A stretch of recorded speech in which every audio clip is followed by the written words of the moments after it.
Yo, what's up guys? Kobe Cheese here, and I wanted to bring you a video of me farming up the high 5 weapon, which is one of the best Squire weapons in the game that I actually know about. So the one you want to do is this challenge called Ogre Crush on hard mode, and it's easiest if you just solo it because there's only like one ogre that comes from each side, and you can easily take care of that with a couple of towers. What you do is you just place one of your blockades down, and at each one of these areas you place a couple of ballista. In the back you'll actually place down a blockade and 2 cannonball turrets once you get enough. I've actually done the first wave. The first wave is really easy. There's just one ogre that comes, but you just basically want to pick up all of the mana that you get from all of the ogres, and you'll build up all of your barricades that way. So I put 4 over here. You have enough to put 4 down. And what you do, the ogre that comes from the center area, he'll always run to the right over this direction. So you put a barricade here. And what you do is you just kind of kite him around until the ballista over there have defeated that ogre at the top. And you can just hit him a few times, block his attacks, and he doesn't really do a lot of damage to you if you spec correctly, which I'll show you my spec in just a little bit.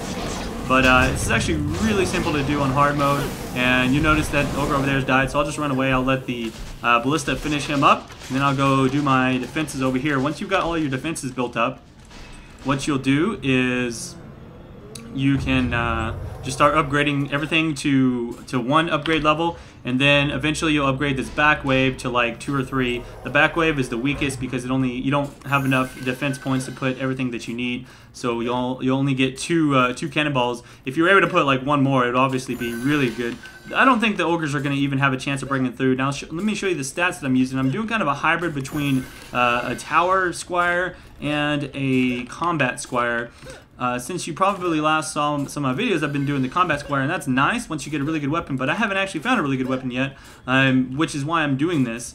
Once I beat this and I get the right the weapon, the high 5 with good stats, then I'll show you what I need to do with it. So as of right now, the high 5, it can random some different stats. So the way you want to do it, like the way you find a good weapon, is it needs to, for Squire anyways, is it needs to be at least 100 base damage at level 1, and then it needs to have good upgrade slots. So it needs to be able to be upgraded like 25 times or so in order to be solid. And then after that, if it has plus hero damage, that's also a really big bonus on top of that. So my biggest recommendation there is to just keep farming. I've actually done this about 2 times. The best one I found so far was was one that had about, I think, 89 damage on it, and then it had 27 upgrade slots, which is not bad, but the base stat actually makes a huge difference. Once you get it upgraded, you know, and towards the end, you can get it upgraded to around 1500 damage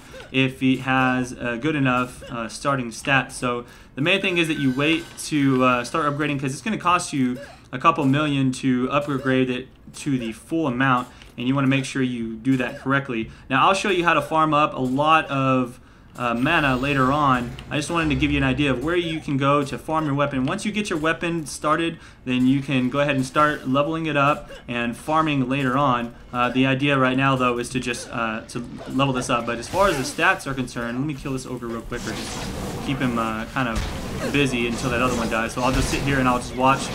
So that ogre's like already about to die. I'll go ahead and let him finish him off.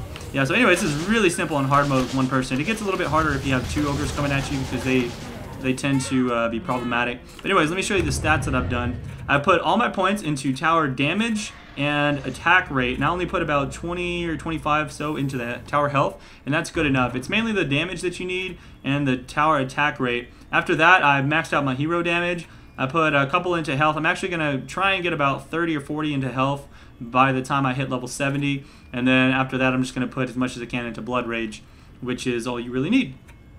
And as far as items, I don't have the best items. I'll have to farm up items later, but I'm trying to go for my generic damage resistance, and then that'll help me out against tanking the ogres later on. And then, by the way, another cool thing to note is that if you match up your items, so if you have like an all like enchanted plate set, then you'll get bonus like +1 stat to everything, and that's a really good thing to do. But anyways, guys, I just want to show this to you. This is Ogre Crush Challenge, and do it on hard mode if you're a Squire. You'll be able to get you a really good item, and just keep farming it until you get the stats that you need. But if you like this video and you want to see more guides on the game and others in the future, then be sure to subscribe so you know when they're coming. And hit that like button and let me know you enjoyed this. I'll see you around for the next time. It's Kobe Cheese. Peace out.